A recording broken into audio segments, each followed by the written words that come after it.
Hebdo Africain, notre rendez-vous hebdomadaire en partenariat avec le Timbuktu Institute. Chaque mercredi, nous recevons des experts sur les questions stratégiques pour le continent africain. Résistance féminine, victoire pour la paix. C'est le thème de notre chronique aujourd'hui qui coïncide avec la célébration internationale de la Journée internationale des femmes. Et pour en parler, nous sommes en direct avec Dr Bakary Samb, directeur régional du Timbuktu Institute. Bonjour Dr Bakary Samb et merci d'être avec nous. Merci de votre invitation et bonjour à tous nos téléspectateurs. Alors, tout d'abord, le Timbuktu Institute, à partir de ce 8 mars, lance une série de publications pour mettre en avant le rôle souvent ignoré des femmes musulmanes contre les extrémismes et les idéologies prônant la haine et l'intolérance. Pourquoi une telle initiative et surtout, pourquoi maintenant ? Oui, vous savez, le combat des femmes musulmanes est un combat ignoré.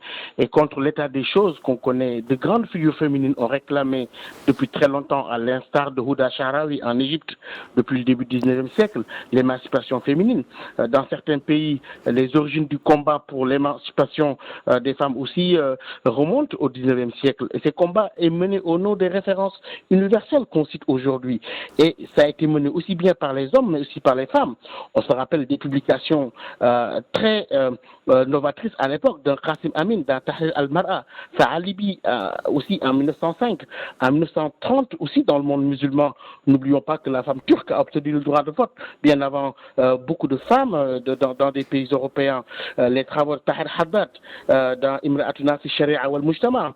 Je peux citer beaucoup de personnalités féminines telles que Aïcha Belarbi, Fatima Mernissi au Maroc, Raja Ben Slama en Tunisie avec ses travaux, Fatou Kiné Kamara, Pendomba au Sénégal, Fatou Soussar qui a travaillé sur les femmes d'Ender, qui ont préféré le sacrifice ultime à l'esclavage, Bintou Samake et Traoré Fanta Koulibaly au Mali, et les efforts aussi qu'on a vus dans des pays comme le Maroc en 2004 sur la question de la Moudawana.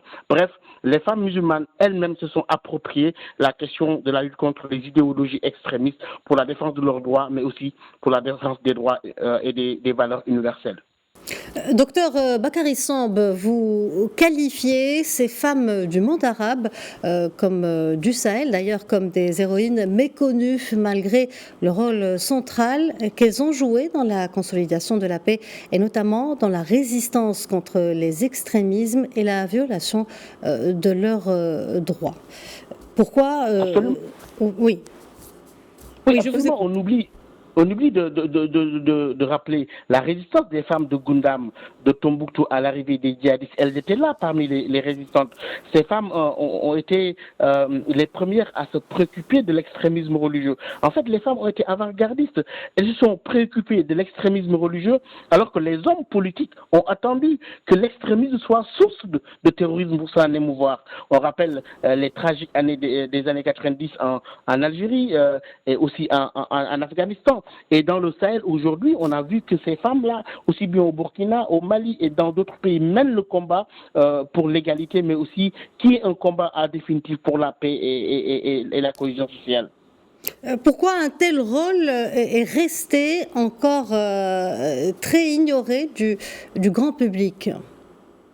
Oui, parce qu'il n'y a pas une vulgarisation de cette littérature. D'ailleurs, c'est pour ça que nous envisageons la publication de cette série d'articles sur les femmes et leur résistance. Et je crois qu'en définitive, certains qui ignorent peut-être la valeur du combat de ces femmes-là pensent que ce sont seulement des revendications du type occidental. Alors que je pense que même dans l'univers musulman, les femmes, les droits des femmes et le progrès social ont été toujours liés. Je rappelle ce vers d'Ahmed Shawqi qui dit « Si